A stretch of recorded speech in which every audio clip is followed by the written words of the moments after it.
All right, Saagar, what are you looking at? Well, if you're like me, you're probably incredibly annoyed at the proliferation on Twitter, Instagram, and presumably on TikTok of tips on how to get rich. Seemingly every person who has ever started a business is out there with threads on how to optimize your taxes, how to get into the storage business, how to start a drop shipping company, how to maximize your NFTs, how to get into REITs. I could literally go on forever. Much of this is a scam, but clearly the supply is there to meet the demand. At the heart of these schemes is the idea that you can, through sheer force of will, become rich and financially free in this country. And it is certainly true to a limited extent. In fact, I was stunned at a recent New York Times survey of income tax data that showed a massive portion of the people who make over $1.58 million a year in this country are car dealers and mechanic shop owners. Small business owners very much have the chance at striking it modestly rich in this country. In many ways, that is the American dream.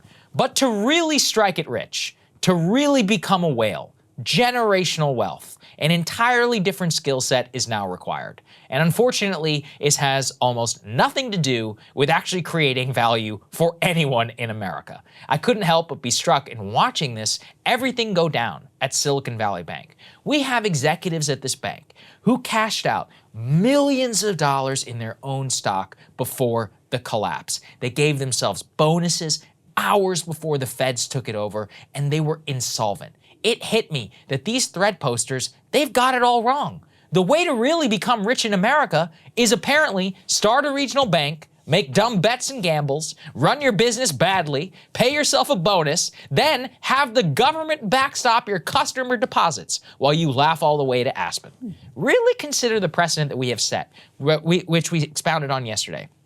All cash deposits in all banks are now backstopped by the government. Okay, but then why do these bank executives get to use our hard-earned money to trade, loan out, to bet on investments when they pay us fractions of the penny on the dollar in interest and paying themselves big bonuses? Now, I have long said, to some controversy, we would be better off if people became billionaires in this country the way that Elon Musk and Bezos did, because at least that requires creating world-changing companies. Today, it almost has nothing to do with that.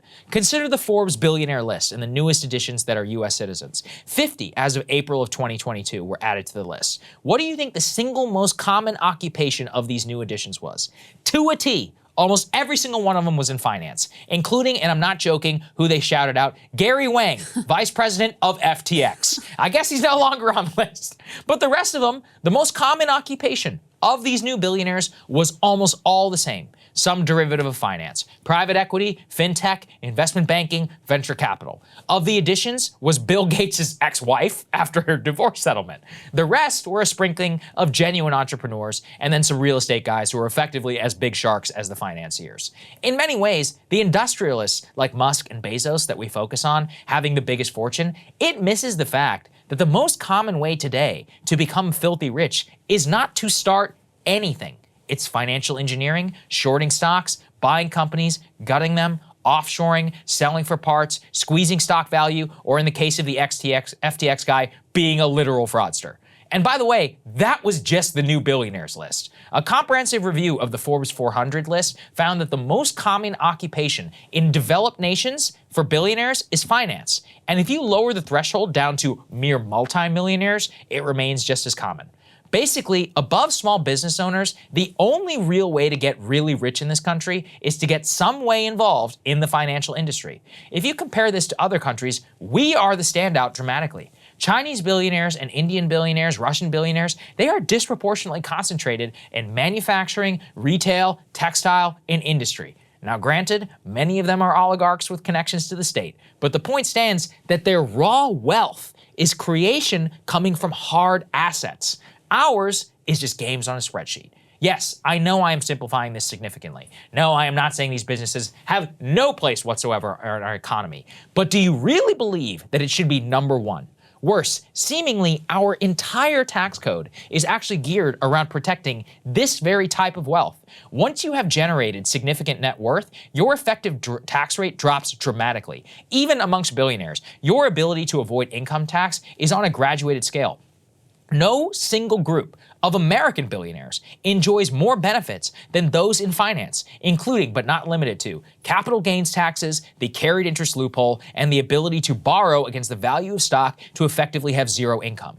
Take financial billionaires like Michael Bloomberg and Warren Buffett, for example. Both have an effective lifetime tax rate of less than 1.5%. Buffett's is actually at 0.1%. It is difficult to comprehend how much the entire system is designed almost entirely for their benefit.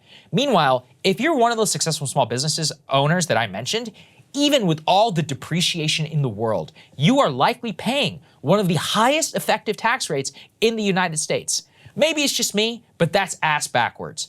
Businesses that are parts of the community are effectively penalized for earning cash, while the people who ostensibly manage that cash for you take leverage bets on the market, they make a killing and they pay nothing. I already know nothing is going to change in the immediate term.